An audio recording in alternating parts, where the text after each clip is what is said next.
Hello and welcome into the Horse Racing Show. I'm Kenny Rice. This is episode number 27, as now we go into the second half of the year.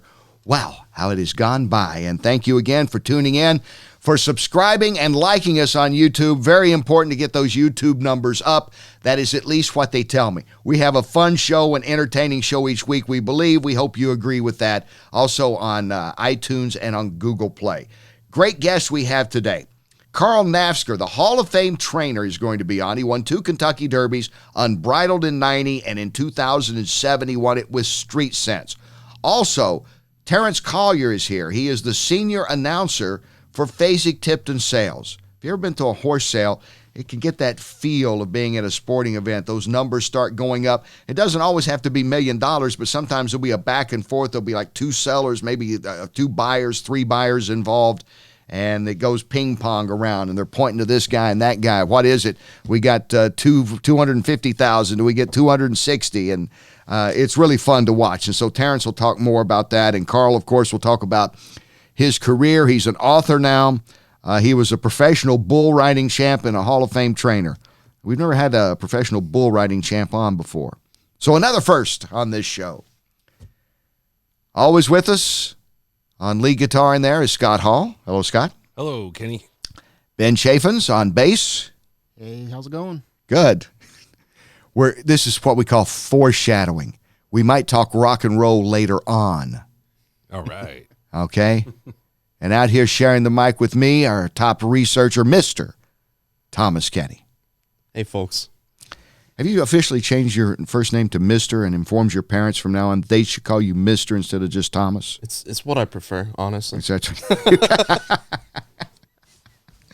We were talking about the horse sales. We're going to talk later on in the show. We'll talk to Carl next and then later on to Terence. But, you know, if you've never been to a horse sale, it's pretty fascinating. If you've been to any kind of livestock sale, it's you've seen cattle or something, it's pretty interesting. Or you watch you've seen car auctions, I guarantee it, haven't you? I bet you've seen that. I mean, the whole pattern and the way they can move them in and out and the way that people pick up it, there's an art to it, to a good auction. Have you seen a horse sale in person? Not a horse sale, no. Scott? I've seen a cattle sale. You seen a cattle sale? Mm-hmm. I bet that was pretty intense at times, isn't it? Yeah. Especially I was a bit young when I was there, so I didn't really appreciate it for what it was, but it was an interesting experience. Did you have on like a little cowboy boots and a hat? No. Oh, okay. Said howdy. I've been to a cattle sale. I take it back. I've been there, and I've been to standard bred sales, not saddle bred, standard bred. Ben, you or Scott ever been to a horse auction? I have not. I actually have. I've covered a couple, different assignments, but they make me nervous, Kenny. I don't want to. When I walk into an auction place, all of a sudden I start itching. Well, I'll tell you. And when I first went to one, and it was at Keeneland, and Keeneland's one of the big ones. Okay, the Keeneland sale. And Fasig Tipton, and that sale's coming up. They're huge, and they're known internationally.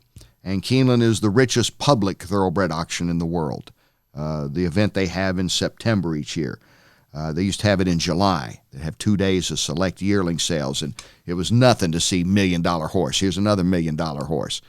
And when I first went, I kind of waved to a guy who was a photographer. I was getting his attention to make sure he was shooting that.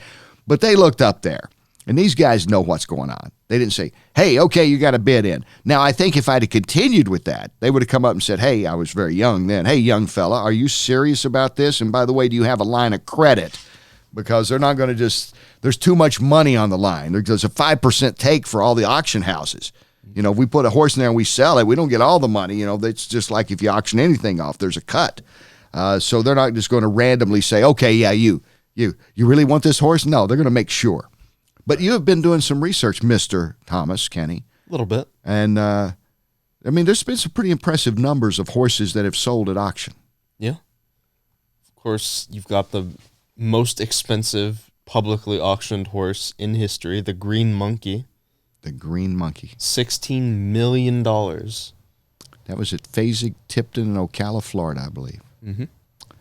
$16 million. And how did the Green Monkey do? Gosh, I remember so many of his great races. Oh, yeah. Yeah, you remember that? Yeah, Ben's got his picture hanging up, the Green Monkey. He was one of your favorite horses, wasn't he? Oh, yeah. How did the green $16 million monkey do, Thomas? Well, unfortunately, his career was plagued by injuries, only ran in 3 career starts, and did not win a single one of them. Boy, that hurts. That hurts. Of course, I guess if you've got $16 million to spend on a horse, you probably had a backup. You probably had a little bit in the bank already. I'm guessing that wasn't your whole investment. Probably more than one horse Yeah. in that stable, yeah. But you got some other interesting numbers. Do you have them all available? Mm-hmm. You got them in your head? You got them already memorized? Well, I'd like to think. You fascinate me. That's impressive. Oh, he was doing Shakespeare. He was doing Shakespeare like when he was 7 years old. It wasn't Old English Shakespeare. It was modernized. Well, like that. Who did that Romeo and Juliet movie? Oh, Remember Leonardo DiCaprio? Wasn't he in it? It's like Romeo plus Juliet. Who Yeah. did? Wasn't it that? Wasn't it the Ethan same? Hawke, maybe? Was it No. Lerman? Yeah, Oh, like yeah. the Boz Lerm or something. Or I'll slur that name out there. He's the one that also did the Moulin Rouge with Nicole Kidman. That's right. And whoever else was in it, I didn't know. It was just Nicole Kidman was in it. Yeah. Boz Lerman. Boz Lerman. Lerman, I think. I believe so. You're Boz right. Lerman. Okay. I like it when we go different ways here. Now, back to the money of the horses. Addition to the $16 million Green Monkey who did not get out of the gate, we have some other ones that In are pretty good. 1987, I believe, there was a horse named Seattle Dancer Yes.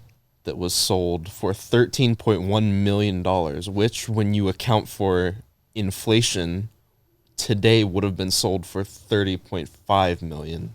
Wow. And that was at Keeneland. I remember that. I was there. I remember that one. That was, he didn't have a great career either, I don't believe. Unfortunately not. Can't win them all. Did he win any? I don't really know. I'm trying to remember. He did okay. I don't know if he even did okay. But that's the point.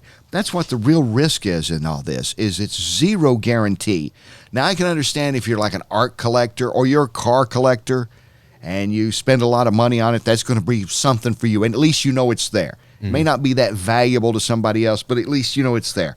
With a horse, you buy a horse, he's got to go out and run and win some money back for you. You hope and bring you some entertainment. Maybe he's not going to win everything back, but you're probably rich enough if you're spending that kind of money that you're going to get in entertainment. Yeah. And then when nothing happens, You can at least get some nice seats out of it. Yeah, probably a good parking spot. Yeah. you get a good parking spot. Yeah, that'd be nice, wouldn't it?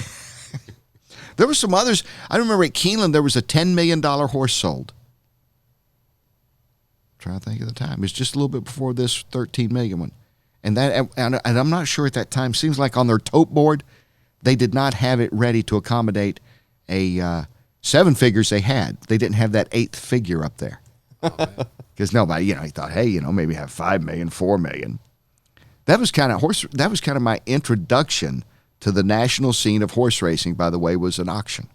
In 1982, I was working local TV, and I covered the Keeneland horse sales, and we shot a horse that sold for $4.25 million, which was a world record at that time. And I called ESPN up because it was very much in the early days of ESPN. They were basically like local news with a lot of extra things, because they were just starting out. And they were looking for anything on SportsCenter. That's when they had the Gaelic games on and Australian rules football. That was like their big things. They weren't doing NFL and all the stuff they're doing today. And I said, hey, there's this horse sold for $4.25. You guys interested? They said, yeah, send me the story.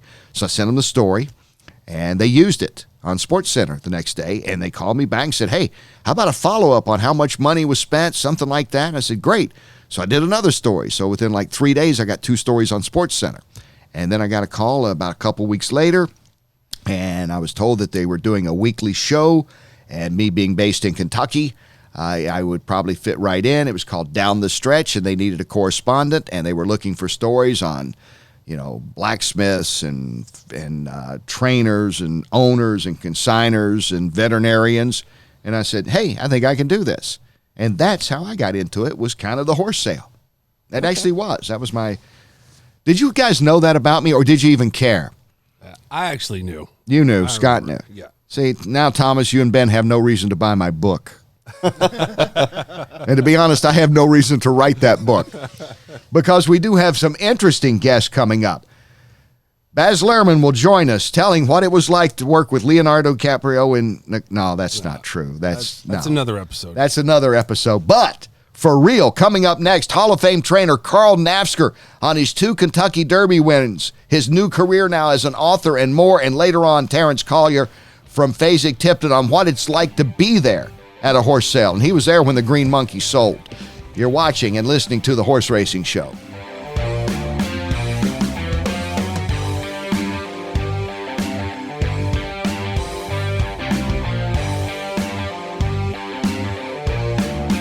Welcome back to the Horse Racing Show. Thank you for tuning in and liking and subscribing to us on the YouTube channel. We have now been downloaded and heard in 15 countries as well around the United States. And one of the really good guys in the sport of horse racing, one of the most interesting guys, is our guest now. He is the Hall of Fame trainer, 2-time Kentucky Derby winner. Carl Nafzger joins us, who is also an author that we'll talk about later, as well as bull riding. And that's a great thing. You can just sit down and talk to Carl Nafzger about anything. So how are you, Carl? Doing great, Kenny. Doing great. Yeah, everything's good on my world. Well, you know, the Derby always is what's mentioned, and the moment in 1990 when Unbridled won the Derby, and they're coming down the stretch at Churchill Downs, and ABC, doing the races at that time, had put a microphone on you and a camera on you, which was kind of new at that time in 1990, and you called them coming home. You called the race for Mrs. Genter, who was in her 90s, and it's still probably as heart-tugging of a moment as I've seen in horse racing. Well, it'll never happen again for one reason. Now everybody knows they're mic'd and they're on television. We did not know. We knew we was mic'd, and we answered a question for Pat, but we did not know we were on television during the race. They said we wouldn't be.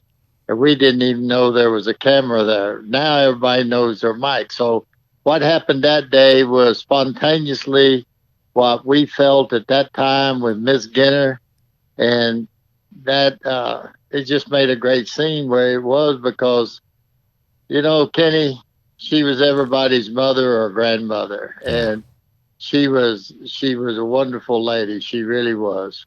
And you know, I don't think anybody will ever forget that moment. And by the way, that was a good race call you gave. Well, I was watching only one horse. And that's all that mattered in 1990 at the Run for the Roses.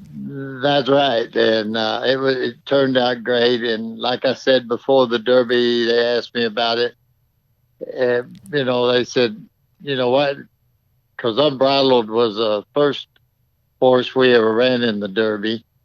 And anyway, I told them then, I said, if I ever win a Kentucky Derby, I want it to be this one on account of Miss Genter. So it was all like a fairy tale came true, and there's a lot of story behind the story. Someday we'll have to get on the air and tell the story behind the story that got us to be the ABC, why ABC mic'd us instead of somebody else. We have time if you want to tell it. That's the great thing about this show. Well, see, at that particular time, Neil Howard did not want to wear it. Laz Barrera did not want to wear it. They had Mr. Fisky and Frisky. Yeah. Mr. Ficky, as Mr. Barrera called him, and Summer Squall. And anyway, it all started years earlier when I got out of Cal Poly horseshoeing class out there. Been in it. It's a 4-month course. It's great. And I was working for Polo Ranch. And this way I was shoeing the horses, breaking the thoroughbreds, and feeding cows and riding bulls on the side. And this young girl came walking in as I was shoeing horses and said, "Can you shoe horses?" And I said, "Yes, I think I can." She said, "Well, don't soar this one up because I'm riding him in the Cheyenne Parade for the Cheyenne Frontier Days. And that's my horse you're shoeing." I said, "Okay, Karen, that's good." Well, what happened after that, Karen married a guy by the name of Curt Goudy Jr. Yeah. Curt Goudy Jr., as you know, was the producer of the ABC Wide World of Sports deal, him and Jim McKay and them. Right. So, of the racing. So, not anybody wanted to wear it. So he came to me and he said, Carl, I knew Curt and knew his wife, and I'd worked for her father. And I said, sure, I'll wear it. I said, no, I won't be on. No. He said, yes, anytime you can listen to what's going on, but we won't come to you until you talk to Jim McKay and answer a question, and we'll do that right after the post parade. I said, okay. So I'm all day long. I pull it out and put it in my ear, and it says, it looks like Mr. Fricky will go to the front end and win the race, and now Summer Squall tactical speed. I take it out and put it back in my pocket. So that's the reason I ended up being Mike. Now, after I answered the question, I took the little thing out of my ear and stuck it in my coat pocket. And said, that's it. And then Ms. Genter, the television set that we were watching, you could not see anything because the sun had came out, and them old televisions you could not see. So I said, put Ms. Genter here by me, and I can call the race for her and tell her where her horse is. So they put Ms. Genter right by me, and the rest of the story, you know. So there was a lot of story behind the story. Thank you for sharing that, because I did not know that. I've known you since Unbridled. We met at Churchill, I believe, in 1990, maybe a little bit before then, and I never knew that story till just now. Thank you. Well, that's how it happened, and so I'd take it. You know, Jim McKay asked me what about the track, and I answered that, and when I answered it, then I thought, you know, boom, that's it. I put the deal away, and I said, get Ms. Genter by me, and then I called ever. You know, I said, Miss Genter, we're running good here. We're laying 11th, but we're relaxed. We're in good position. And then I said he started his move, and I said it between the 3/8, a half a mile and 3/8, and I said, if we don't get in trouble, he's running good. And at the head of the lane, I said, Miss Genter, we're taking the lead. You're going to, that's when everything got out of control. So, and aren't those the best moments? The ones that you can't plan. You know, if they had positioned Miss Genter next to you and they'd planned there, it would not have had the same magic. And that's what made it. The genuineness made it work. That's why I said it'll never happen again. Never. You know, when we won the second Kentucky Derby, I'm standing by Mr. Teifel, and they go across the line, and I say, yes. I remember. And how was that to win it a second time with Street Sense as you did in 2007? What was that feeling like? It had been a few years apart, and you're back in the scene, and you weren't the guy that tried to have the 3-year-old every year. I mean, but when you arrived, people paid attention, and they did with Street Sense, who had at that time was the Breeders' Cup Juvenile winner, and that was against you because no Breeders' Cup Juvenile winner had ever come back at 3 and won the Roses. Well, I only ran 3 horses in the Kentucky Derby, and one of them finished next to last. The other 2 won. But like you said, the first one, like I tell everybody now, enjoy it. You're here, enjoy it. You made the cut. Enjoy yourself. Don't try to become the Derby. The second one that we won, Street Sense, gave us a lot of pressure because I had always said I thought he could do this, and I wanted to do it. And everybody said, well, it's a jinx, you can't do it. And I said, it's a mathematical problem if you stop and think. You're one horse that wins the juvenile, and now you got however many folks in that crop, 18,000, 22,000, sitting out there to beat you. I said, it's a mathematical deal. But I said, I said it today in the Breeders' Cup. I said, maybe he'll win the Derby, the Triple Crown. Yeah. Because I knew this colt had not matured yet. And to get the breaks and to win it was a lot of, not pressure, but a lot of, you want to really do something that hadn't been done before. Okay. Yeah. And I remember talking with Hall of Fame trainer Carl Nafzger. I was fortunate enough to interview you for NBC after that Street Sense victory, if you remember, as you were walking to the winner's circle. And what I remember most, I looked up and Richard Petty, the king of car racing, comes over and wants to shake your hand right as I'm getting ready to interview you. I remember that moment well. It was a moment that I felt like I was on top of the world, and Petty was there. Like I tell everybody, when you get here, don't try to become the Derby. Relax, enjoy it, get your horse ready, and it's a long ways around there, and there's only one of you going to make it home first. Well, you talk about doing something first. You did that with Street Sense, Breeders' Cup Juvenile winner who actually comes back and wins the Derby the next year. And you did it with Unbridled, the first Kentucky Derby winner to win the Breeders' Cup Classic in the same year as a 3-year-old. Other Derby winners had done it, but you were the first. One of the horse. As a 3-year-old at that time? Yeah, Cielo Salute. Oh, but he hadn't won the Classic, though. He hadn't won the Breeders' Cup Classic.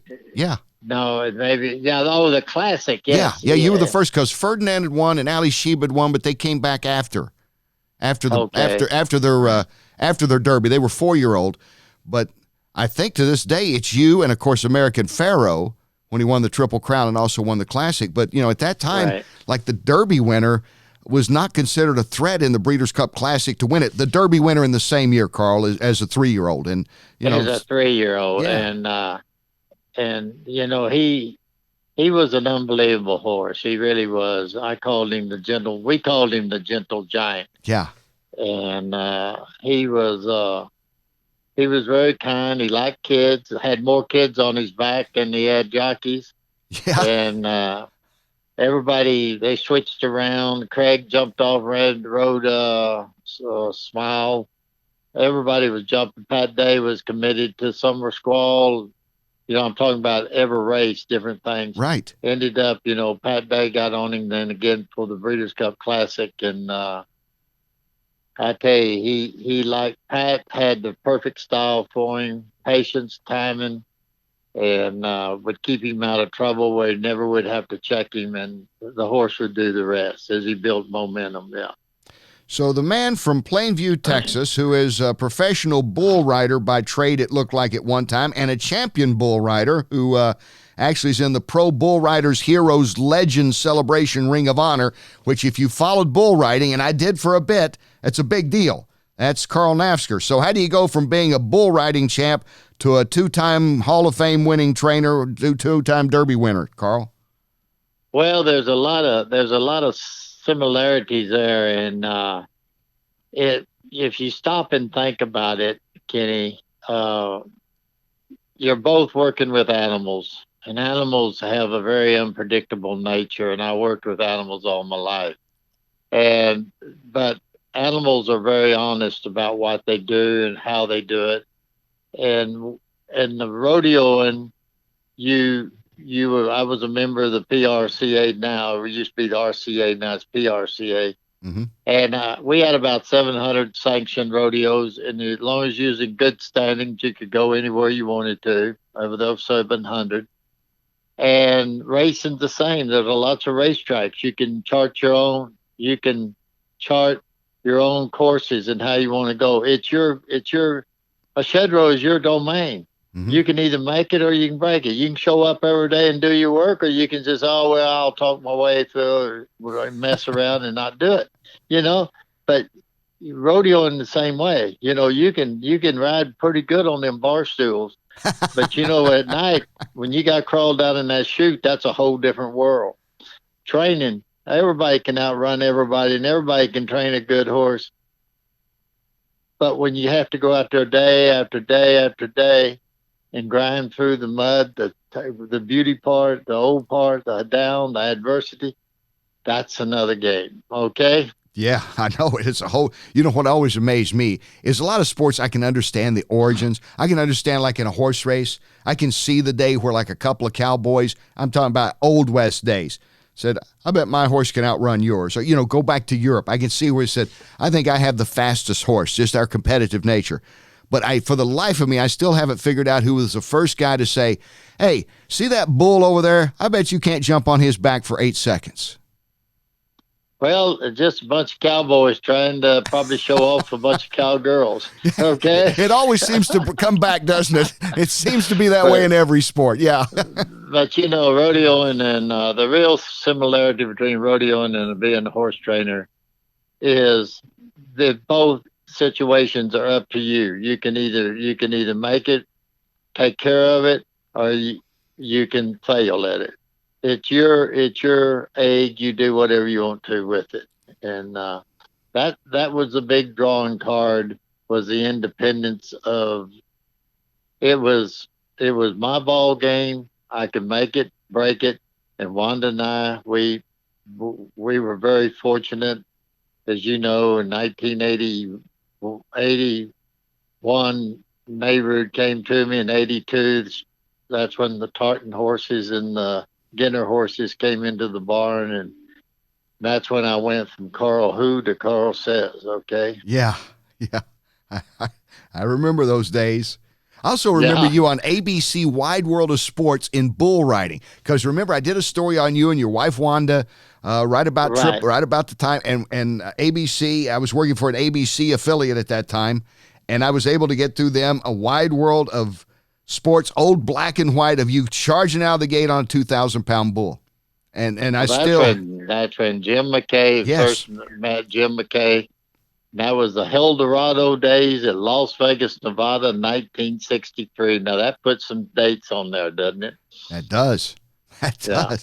And I can't even imagine the feeling.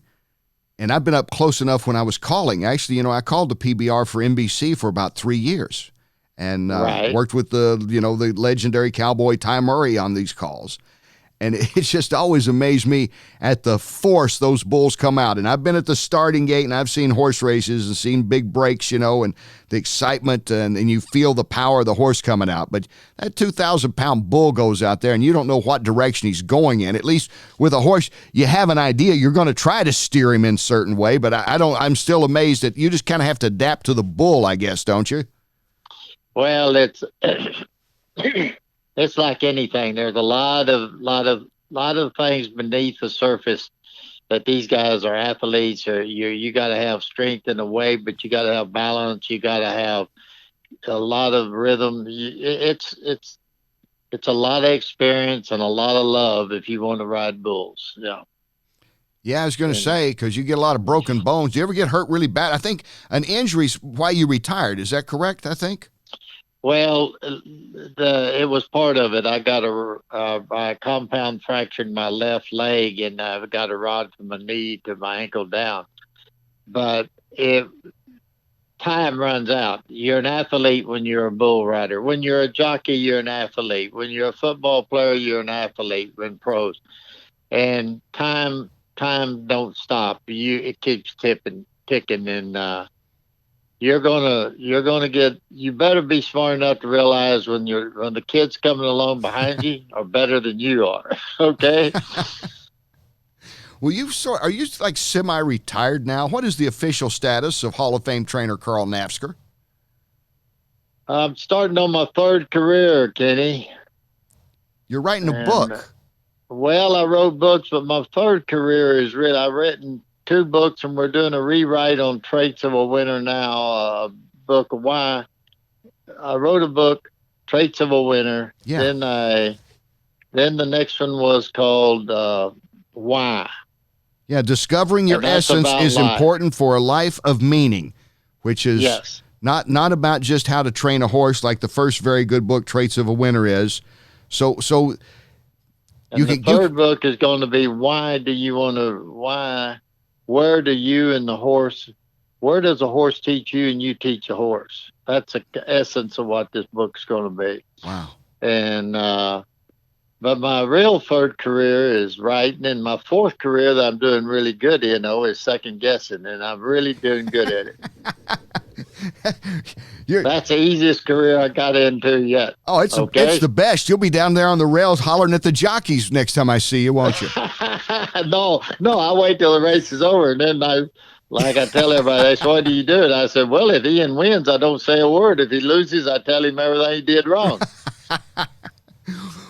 What has a horse taught you, Carl? Not to give your new book away, but what has a horse taught you? Your life, the responsibility of your life is you. And the horse can sense any direction. Horses sense whether you are good, unhappy, or where you are. If they trust you, they're there. If they don't like you, they let you know. Mm-hmm. They are a very honest animal, and they're wonderful to be a teacher. If you're mad at the world every day, everybody's cheating you, that'll reflect off into the horse personality around you. And the horse, if you show him trust and get to knowing him, he'll give it all right back to you. And then that's when the bond sets up. But people buy horses for a lot of different reasons, and they need to ask themselves, why am I buying this horse? Why is this horse, I want this horse for? What's this horse going to teach me? Mm-hmm. What am I going to teach this horse? Where are we going? Where is the enjoyment that's going to be? Or is it just going to be a financial drain? And you can do all this at arm's length, but you have to ask these questions and be around it. Horses, they taught me one thing. You take care of them, they'll take care of you. Yeah. As did Unbridled and Street Sense and Banshee Breeze and a few others, certainly for you. Oh, yeah. And his book is available on right now on Amazon, and it's in bookstores. It's called Why Discovering Your Essence is the Important for a Life of Meaning by author and Hall of Fame trainer Carl Nafzger. You're a deep guy, Carl, and I know that. From the first time I met you, I knew that. You talked about how a horse responds. You know, people respond that way, I think. When they're around someone, you talk to them, you kind of get an idea. This is a guy I want to know more about. I want not just a quick interview. And I've always kind of thought of you as that guy immediately. And see, look, I was halfway smart in that area, wasn't I? You know, look at how deep you are. You're writing books. And well, I don't know. You better read the book. You better read the book first, okay? Okay, no, I will. Thank you, Kenny. That was kind words. Life is basically, we may not want to admit it, but life is pretty well tied up in your own hands. I don't believe in one word I will not allow to be used around me is the word luck.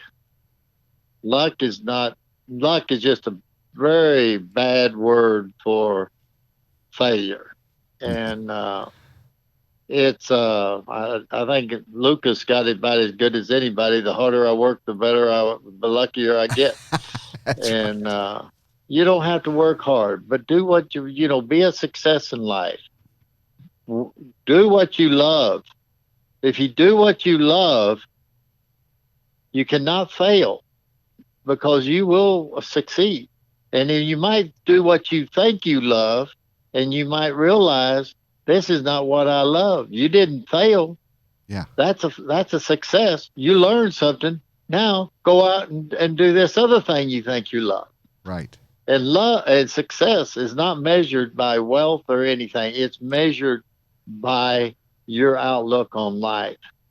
And you may want to, as the example in the book, you may just want to get married, have 2 or 3 kids, get them educated, have a great family life, and you work at a job all your life. It's not a job, it's just an everyday job. But your success is because you see your family happy and growing. And you got to combine a lot of things in life to make this work. You got to have a great networking. You got to know the principles, go by the truths, and you have a successful life. As you have had, my friend, pro bull riding champ, retired bull riding, and then you go into the Texas Rodeo Cowboy Hall of Fame. You win 2 derbies, Hall of Fame trainer. Carl Nafzger, it has been a real pleasure having you on with me, my friend. It's great to catch up. Kenny, is all the years behind us.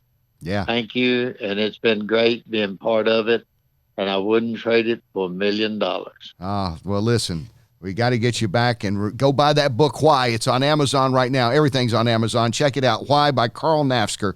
And best wishes with that, and we'll get you back on when the next book comes out, if not before. Okay, thank you a lot, Jenny. All right, thank you, Carl. More coming up here on the Horse Racing Show. Stay with us.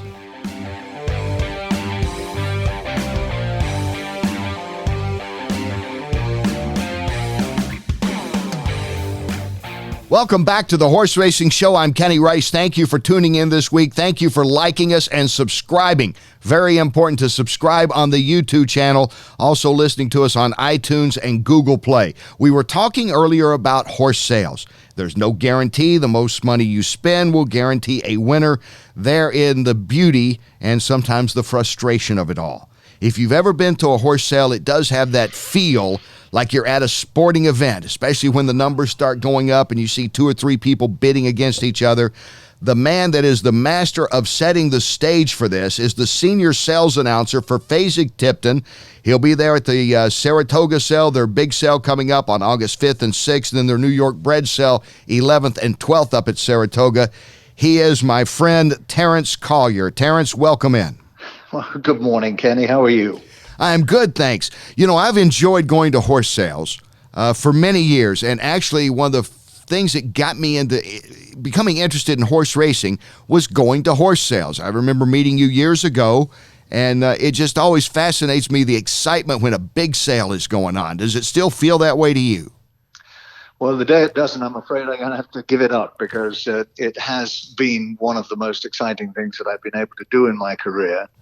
And without it, it's hard to generate that energy. But frankly, Kenny, I get the same kick out of selling a $5,000 horse for somebody I know well in Timonium as I might do selling a $500,000 yearling or 2-year-old for somebody at Saratoga or at the Gulfstream sale. So it's not the amount that makes the difference. It's getting a job done well that really gives you the satisfaction. That's a great point, because if I'm that guy and all I'm hoping to get is 5,000 or 6,000 out of this horse, I sure want to get 5,000 or 6,000 out of this horse. Not everyone in the sport of kings is, let's say, has kingly money. Well, that's very true. But the thing that just amazes me about the resilience of people that involve themselves in the commercial side of this industry is that they buy a mare, they breed the mare, they wait for almost a year and a half before they know what they've got. And then they've got to put it through a sale. You think of the expense that they have generated until that very moment. And then they get it ready for a yearling sale. They involve themselves in a lot of expense and worries, concerns and things. And that yearling walks into a ring and it's got something like a minute and a half to achieve whatever it can achieve for that breeder. We sit here in our black ties sometimes at Saratoga and watch those yearlings come in. You imagine the tension and the heartbreak and all the emotions that are running through the guy or gal that has bred that yearling. So we like to give them their moment in total focus, and hopefully we'll do a good job for them. But it's a 90-second risk. It's a tough thing to do. You have eloquently put it all into perspective, what I was trying to say earlier about the excitement of it all. That's just beautifully put, Terence. And that's what you do. That's what you do, because when that horse comes in, you've got a small amount of time, because you're going to turn it over to those guys that are going to start the auctioneering chant and looking out for the spot bidders, and you've got to set the stage, though. You're the man that paints this picture of why should I be interested in this horse. You've got to find out with every yearling. I think one of the great difficulties at a major sale like Saratoga is that you get a yearling walk through the ring and he sells for a couple of $1 million. And you can almost feel that air going up out through the roof and into the ether. And now you've got the next hit number coming into the ring. And there's a lot of distraction. There are people running around trying to find the buyer, congratulate him. There are people running around trying to find the seller to congratulate him. And the next guy's yelling is there in the ring. And he or she wants you to refocus everything and pull everything back together. And so you've got to look around quickly, see who's there, get their attention, get the mood set again. It's a constantly changing palette, but you've got to do that every single time. As far as yourself, are there, not just one thing, but are there 2 or 3 key things that you feel you've got to announce with every horse that comes in the ring, be it one that's going to sell 7 figures or one that's going to sell for 5,000? Well, there are some key things that you've got to announce just to complete the legalities and to tell everybody what they're actually looking at. So you've got to go through the consignor and the hip number and the color and the sex and then the sire and the dam. Those are mechanical things that you've got to do. It's impossible for any announcer to go through any sale that they're working in and to see every horse that is walking in that ring.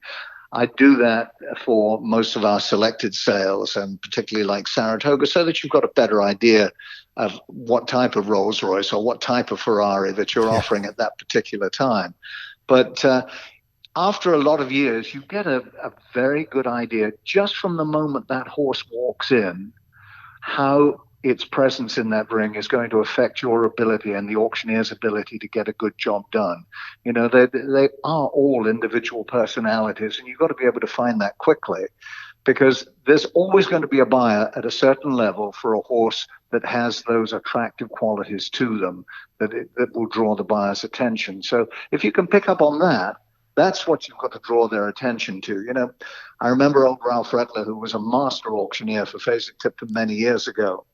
And he kept on telling me when I was much younger and greener behind the ears, and he said to me, you've got to look at the horse as it comes in the ring. Don't get your head stuck in that catalogue and be reading things. Look as though you're involved. Look as though you know what's going on in the ring. And I would do as much of that as I could, but occasionally I get into a string where I was struggling with the pedigrees, and so I keep my head down and keep firing on. And he said to me, he leaned over during the time, put his hand over his mic, and he said, oh, and you better tell him how good looking this one is. And without thinking, I just said, oh, and what a lovely yearling it is. And I look up and there's this great big Roman-headed common colt in the ring that only a mother could love. And the audience is all looking at me saying, what on earth is this man talking about? So I learned very quickly, look at the horse first, check that you've got the right hip number, and always try to find something that's attractive about the horse that you can promote to the audience. Because when it happens, like you say, you've got a minute and a half or less that a year and a half or so of preparation, sometimes longer, is going to pay off.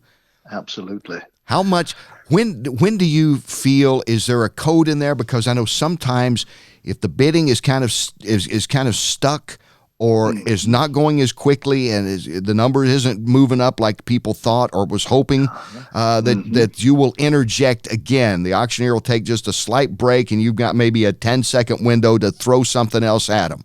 How do you get that rhythm going with the auctioneer, and how do you start thinking in your head what I want to say?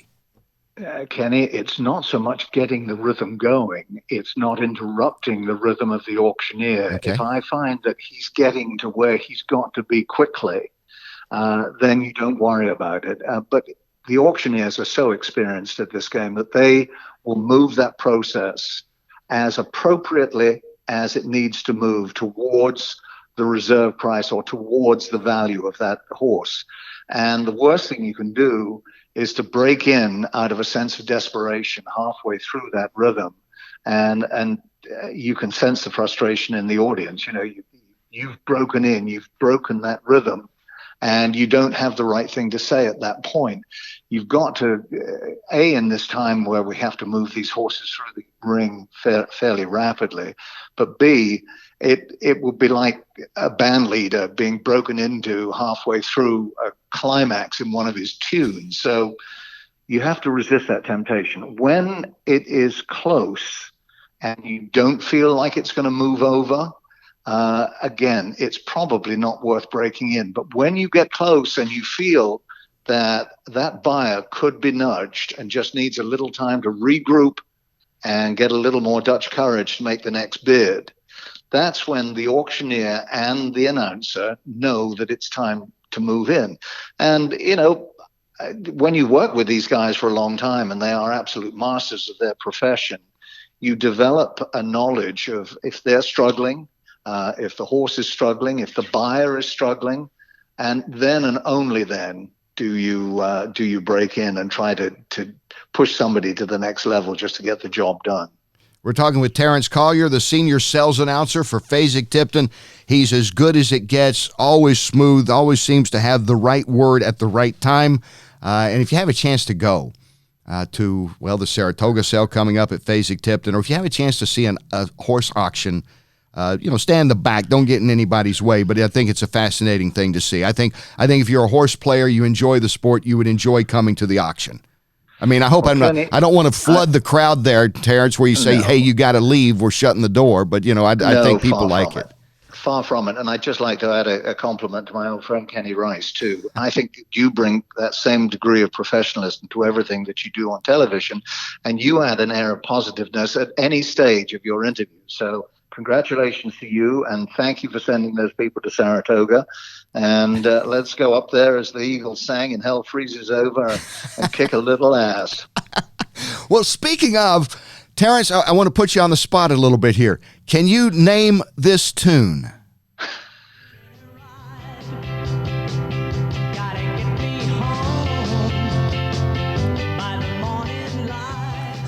Now, I've heard of this group. I think they were called Vanity Fare, as best I remember. And the song is Hitchin' a Ride, their big hit. And one Terence Collier was singing on this song.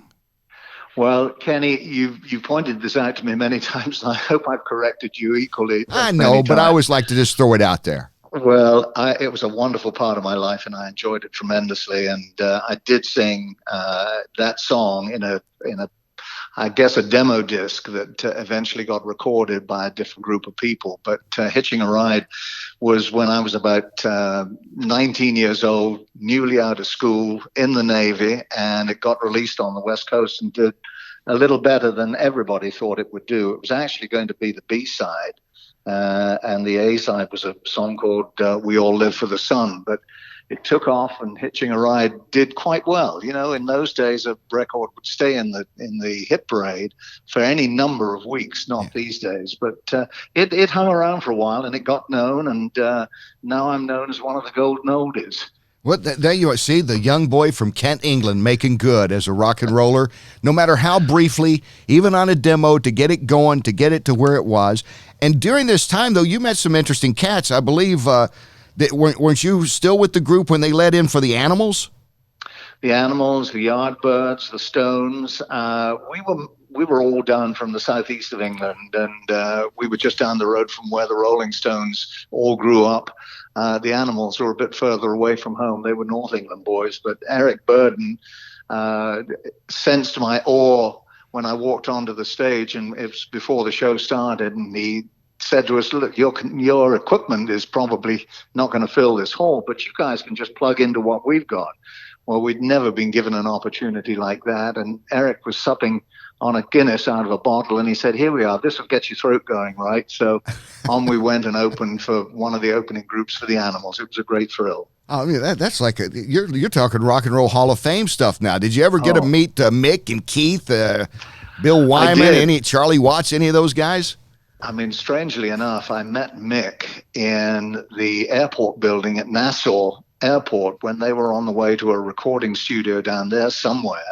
And I can't say he remembered me, but when I reminded him of what we'd done, I mean, he had a million more important things on his mind at that stage, but he did remember going down to the Gravesend Co-op and playing there, and I guess I prompted him into remembering that we were his opening band.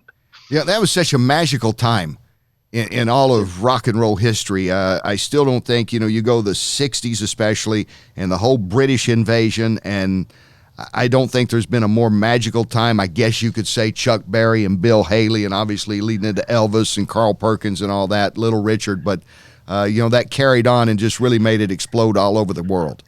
Well, don't forget, Kenny, it was you that fixed us up with the tickets to go to see Bruce Springsteen at the Rupp Arena. Yes. And not only did we get tickets, we got into the green room, and the boss couldn't make it there, but Patty came and said hello to us all. So you're responsible for one of the great nights of my life, meeting this Bruce Springsteen and the Backstreet Boys. Well, listen, that we're rock and rollers. You know that. This show's a rock and roll show. We try to make it a little happening because, as we know, Terence, and we love the sport, but it can get a little stale at times, horse racing. You got to kind of put the volume up to 11 every now and then. every now and then.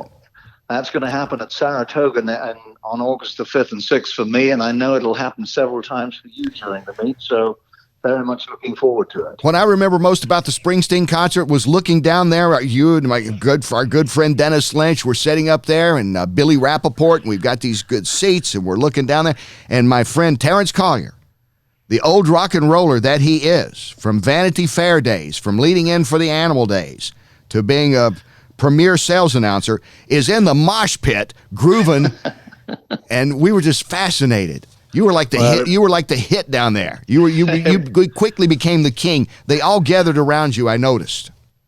Well, they couldn't believe this old fella down there was still moving around without a wheelchair. So, but it was a superb evening, and I'll never forget it, Kenny. So, just being a few feet away from sharing a beer with Eric Burden, being a few feet away from the boss, talking to Mick Jagger, and you also happen to be there for a few big sales. Are there moments that just leap out that you'll never forget at a sale? And it may not have been the biggest money sale, but just something that happened that you say, wow, that was so special. That's indelibly etched. Well, I think that I could almost remember the whole episode with the Green Monkey, which didn't end happily for either the buyer or the underbidder. I guess it did for the underbidder. He dodged a bullet there. But you can't take away from the fact that the horse went through the ring and brought $16 million and still is the world record for a thoroughbred sold at auction. I think the other one that made me extremely excited was Songbird. She was such an elegant mare, and she, of course, made the highest price of any thoroughbred that particular year. But none of them really have etched a memory that it's the job for a year, and that's the most important thing. And get in the stand and get some enthusiasm going, and do your best for everybody that's bringing their horse into the ring. And again, the excitement of it all. Do you look at the spot bidders and you get all like fired up when that number starts going up? I do. You don't like to interfere with the bidders or the spotters, excuse me, because, they are taken up there, and they are true professionals because they know when to push a guy. They use psychology to feel how he is about where he is at that moment in time. And it is a pure team effort. Once they get into that sales ring, you've got to have the right auctioneer, the right announcer, and a very supportive group of bid spotters. So you don't like to jump over the top of them just because I see my friend in the back row bidding on a horse. I mean, Wayne Lucas tucks himself way up in a dark little corner and bids very, very discreetly up there.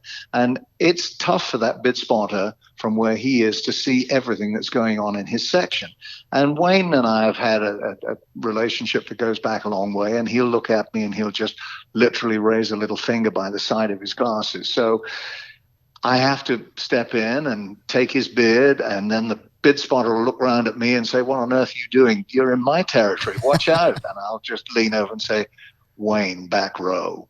And he'll pick him up from there. But there are certain people out there that come up to me during the pre-sale period, and they'll say, look, I'm interested in this hip number. Just keep an eye on me because I want to bid next right with you. And so it's a very, very exciting thing. I love to see the horses. I love to meet the people. And it's been a magical game for me. I've been with Fasig Tipton since 1976, and I've enjoyed every year of it.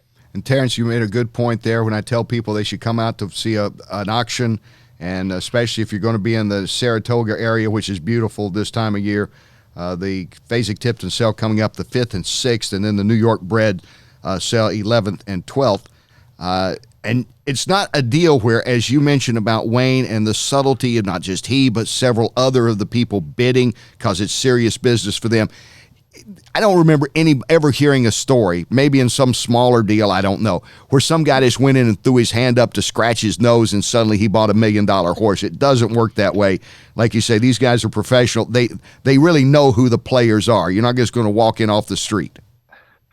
Well, I would say that the bid spotters are better off when they don't know who the people are. Because if they, they've got to react to whatever that bidder does. And it's our job within the Fasig Tipton organization, and this is where the credit department comes in as such an important part of what we do. But people are supposed to register for their credit prior to bidding. And if we told our bid spotters only to look at people that they recognize. Oh, sure. It will be a very tricky thing. So they have to react to pretty much everything, whether it's an idiot waving his catalog at his friend across the room. I mean, that. I stand corrected. Don't go in there and start waving because you know what? The first time I went to one, years ago, I actually did that accidentally to get the attention of the photographer I was working with. But nobody looked up there and said, "Hey, that guy that looks like he's making $15,000 a year, I think he just bid on this $500,000 horse." They didn't say that. Well, so I felt I might have escaped. I remember that incident. And I think you just missed out on buying foolish pleasure. So you could have owned a Kentucky Derby winner. Well, that would have been the story of my life, just missing out on buying a Kentucky Derby winner. There we go. Terence, I can't thank you enough for being on with me, my friend, and best wishes at the Fasig Tipton sale coming up. Kenny, thank you. And let's just remember for 1 second, if we may, the passing of Mary Lou Whitney, the Queen of Saratoga, who has been such an enormous part of the success of that whole town. Certainly. And she is going to be greatly missed by all of her friends, and it'll be a rather sad occasion. But you know what? She is the type of person who will say, look, you're there for the meeting. You're there for the reason, not for the season. So get in there and enjoy it any way you can. That's certainly well put, Terence, as always. Thank you so much, my friend. Take good care, Kenny, and thank you. Thank you. Terence Collier, senior sales announcer for Fasig Tipton. More on the horse racing show coming up when we come back right here. You rock and rollers, stay tuned.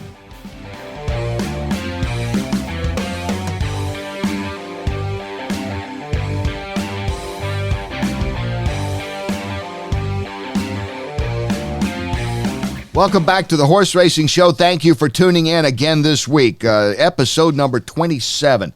Some big guests still coming up in the next few weeks. We thank everybody that's watched, especially all those that participated. Terence Collier, I'll go back to him because he was at the Springsteen concert with me, and he was talking about rock and roll days. Here's my tip of the week. It's one of the best biopics I've ever seen about music, and it's called Bohemian Rhapsody. And I know I'm not tipping anybody else off to that, but I discovered it late. I discovered it on cable. I didn't see it in the theater because I thought, I don't know, Queen and Freddie Mercury. I'm familiar with them. Brian May is one of the terrific guitarists. But I watched it. It's really worth watching. I mean, it's a great, very poignant and some fun times in it and emotions. And the lead guy that plays Freddie Mercury is terrific. Oh, he's incredible. Yeah. Okay, who's his name, Scott? You can look that up while Thomas and I talk. He was also on iRobot that was on. Rami Malek. Rami Malek, that's right. Who has a twin brother, I understand. Oh, I didn't know that. Yeah. But he did. I thought he had maybe a little too many teeth, but what do I know? I can't act. And this guy was brilliant. Yeah. So that's it. So I just brought that up. And I'll bet there's more Queen music playing today than when they were at their peak in the 70s, late 70s, maybe early in the late 70s through 80s. I hear Bohemian Rhapsody on the radio. That's why I watch the thing. It's on, you can't get away from it. You turn it on. Which leads me to this. Our friend Drew Diener in Louisville, Kentucky, who's an excellent host of ESPN 630, and we're on 93.9 there in Louisville as well. We had a conversation earlier this week. I'm a guest on his show at times, and he was talking about Manny Pacquiao just winning over Keith Thurman. Slight upset, maybe many thought, but, Pacquiao brought all kinds of different things at Thurman early on that he hadn't seen before, and that's why Pacquiao's as good as maybe ever was at step in the ring. And the whole point of that is we were talking about who draws attention in the sport of boxing. And that's Manny Pacquiao and, not a whole lot of others, right? I mean, I know some of these guys. I covered some of these guys, but then we lead to horse racing. So generally, 3-year-olds are what you keep up with in horse racing. I'm familiar with Bricks and Mortar and Matoli and McKenzie. Midnight Bijou just had a big win. And certainly those divisions, yes. But how's that 3-year-old doing? And considering the Kentucky Derby winner Country House is out of action probably forever, Maximum Security has kind of stepped back onto the scene with the win in the delayed Haskell on Saturday. That was very important, I thought, for him. Yeah. Proves to everybody that it, wasn't a fluke. Yeah. It wasn't a cheat. Yeah. And we're talking, but here the irony of this is, and maybe it is, there was a study that came out years ago about, like, if you're named something, your name would reflect how you're going to be in life, which I don't buy, but it was kind of like it's almost like a predestined based on your name. But, the name Maximum Security, after he won that race, there was another inquiry in there, another objection. Really? Yes, but not this time. He's not taken down this time. No, he stayed up and he won the race, as he should have. But the whole point is they moved that race, Thomas, remember, to 8 o'clock at night. So it was not on NBC as it was supposed to be at 5 in the afternoon, 5:40 or so. What do you think the degrees were? 4 degrees cooler at 8 o'clock compared to 5:45 when pretty much from Midwest all through the South and all up through the East, everybody's experiencing, 90-plus temperatures, I doubt. But it's about PETA and about those that have basically been vocal about the whole Santa Anita. Santa Anita is going to hang over horse racing maybe forever, certainly the rest of this year and next, don't you think? Yeah, I mean, it's a hard issue to get away from, really. Yeah. And I think they had that. They decided the optics is all this was about. It was just a few degrees cooler, perhaps, not a significant amount at all. But they ran it in the evening instead of running it on. And I don't have any inside information on this. I'm not pretending to, but probably also they're thinking, hey, what if something did happen on NBC? You got a couple, 3 million people watching in the afternoon, and they see a horse having problems, and they're going to talk about the heat. So I think that affected it too. Mm-hmm. Yeah. You think so, Scott? I agree. Yeah, I think that'll be continuing. And, I'm not saying it's a bad thing. I just said that there's, Saratoga canceled racing that day. I mean, that's rare to Saratoga, but all the great big races they have every weekend didn't race. It was that hot. And, I believe they might have had it not been Saratoga. I mean, not been about Santa Anita. I just am saying that. I don't know. Unless they played baseball games all over the place that day. Yeah, but it's a lot easier to hydrate a baseball player than it is a horse. Good point. That is a good point. Okay, I'm buying that now. I don't blame Saratoga for canceling. I think, from a public relations standpoint, they did the right thing at Monmouth Park. And horse racing may have found a little bit of star power here with Maximum Security back. We'll see where he goes next. Maybe he'll go to the Travers, maybe later on to the Pennsylvania Derby. But see, you know who that name is. I threw out those other names. And that's what I love about working with these guys on this show, Ben Chaffins and Scott Hall and Thomas Kenny, is, they know the sport, but they don't love it. It's not like they get up and breathe it every day, which is the audience that horse racing needs to reach. I agree. That's who horse racing needs to reach. I mean, most of the people we have on, they say, how's that social media going? It's going well. Most of it's word of mouth because most of the people we have on, the big trainers, like Lucas, Baffert, Pletcher, they're not big Twitterers. Twitterers, is that a word? Tweeters? They don't tweet. They're not tweeters. They don't tweet. They're not out there in the social media world. They're not Instagramming all over the place because they don't have to. The people with the money and wants to buy the horses, they know how to find them. So, I think it's good to reach out to an audience that, may have that. Maybe one of the Kardashians is listening today. Maybe Mark Cuban is listening today. The influencers. They're influencers. And maybe one of them will say, you know what, that horse racing show is kind of fun. They don't just sit there and bore me with statistics that I don't understand. Heck no, look at what we got that's into today. It was awesome. Yeah, that's your job, Thomas. No, see, I like that. With inflation, it'd be like, what, a $30 million horse today, that $10 million? Mm-hmm. 30 and a half. Boy, and that's when $10 million meant something. Yeah. All right. All right. Thank you again for joining us here for the economic report and our rock and roll status. And, of course, something we call the horse racing show. Thanks, Carl Nafzger, Terence Collier, Thomas, Scott, Ben, thank you all, and thank you for joining us. I'm Kenny Rice. We'll see you and talk to you next week, episode 28. Take care, everyone.